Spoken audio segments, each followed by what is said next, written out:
Primeiro, O Senhor dos Anéis. É como nas grandes histórias, Sr. Frodo. Cheias de escuridão e perigos elas eram. Às vezes você nem queria saber o final, porque como o final poderia ser feliz? Como o mundo poderia voltar a ser como antes, quando tanto mal aconteceu? Mas no final ela passa, essa sombra. Até mesmo a escuridão deve passar. Um novo dia chegará e quando o sol brilhar, ele brilhará como nunca.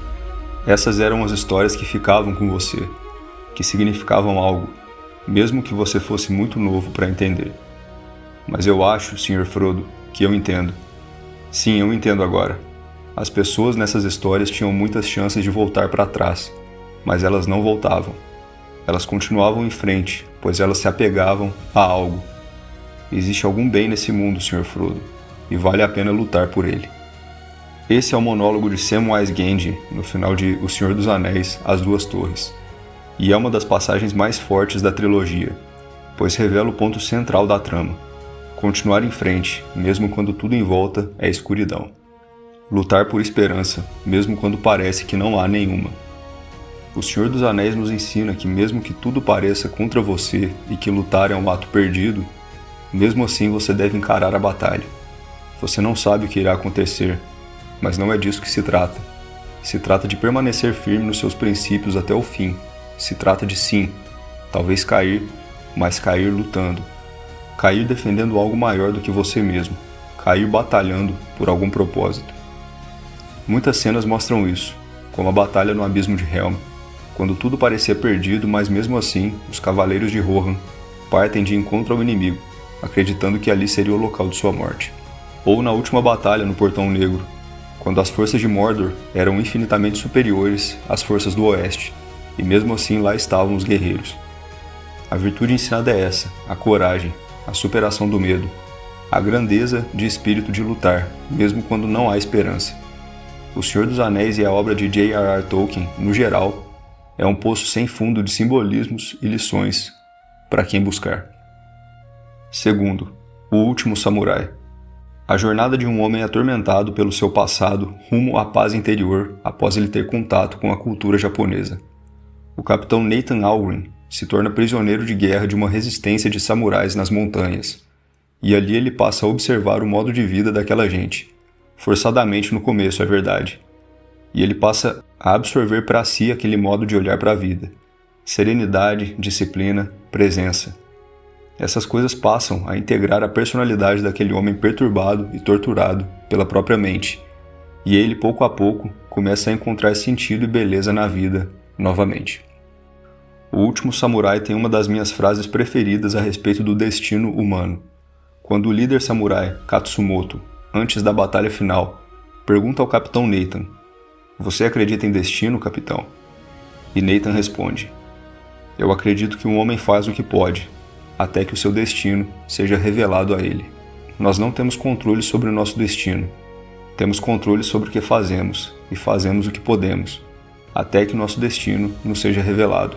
Seja ele bom, ruim, tanto faz, nós não podemos escolhê-lo." Vale destacar também o poema de Katsumoto, que ele fica tentando concluir durante todo o filme, mas só encontra o verso final no seu leito de morte. O florescer perfeito é uma coisa rara.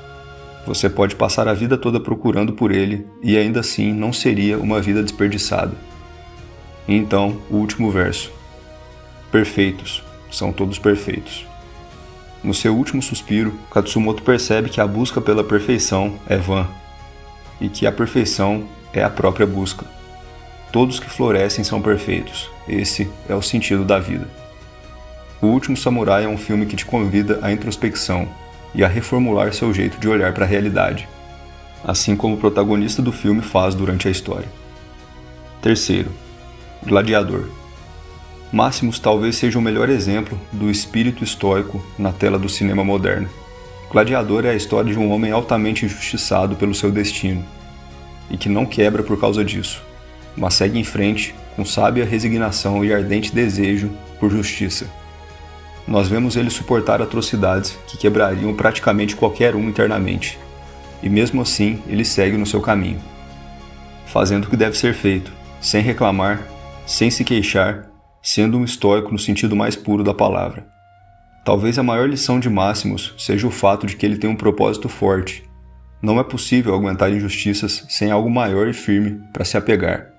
Nietzsche tem uma frase que diz: aquele que tem um porquê para viver pode suportar quase qualquer como. E Máximos incorpora isso. Seus valores e sua fé inabalável em ver a sua família novamente faz com que ele continue marchando para frente, sendo uma figura inspiradora do cinema. Gladiador, inclusive, tem uma das melhores frases dos filmes: o que fazemos em vida ecoa pela eternidade.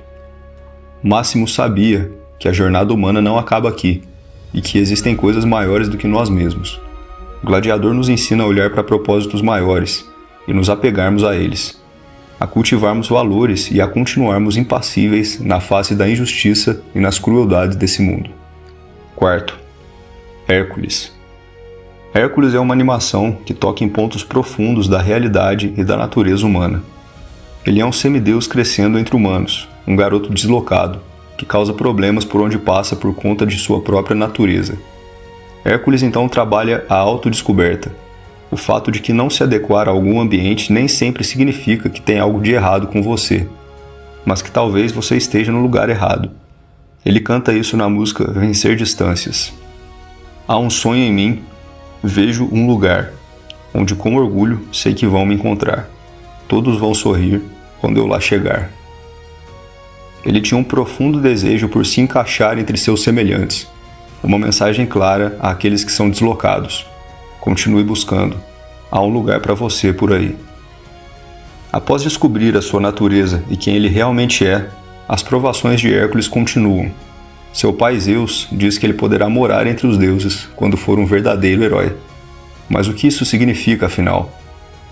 Hércules segue o seu caminho, derrotando monstros e salvando pessoas. Mas nada disso basta. Ele só se torna um herói no arco final, quando ele troca a sua vida pela vida de uma pessoa que ele ama. Então aqui está a lição. O verdadeiro heroísmo é o sacrifício. Hércules inclusive abre mão de sua divindade para viver entre aqueles que ama na terra, entendendo a lição no final das contas. É uma obra que ensina o heroísmo, a autodescoberta, a valorização daqueles que caminham ao nosso lado. Essa lista originalmente era maior, mas acabei me estendendo demais em alguns filmes e decidi reduzir. Se você gostou, comente e eu posso fazer a parte 2. E se essas palavras fizeram sentido para você, te convido a se juntar a nós. Se inscreva e fique atento. O caminho continua.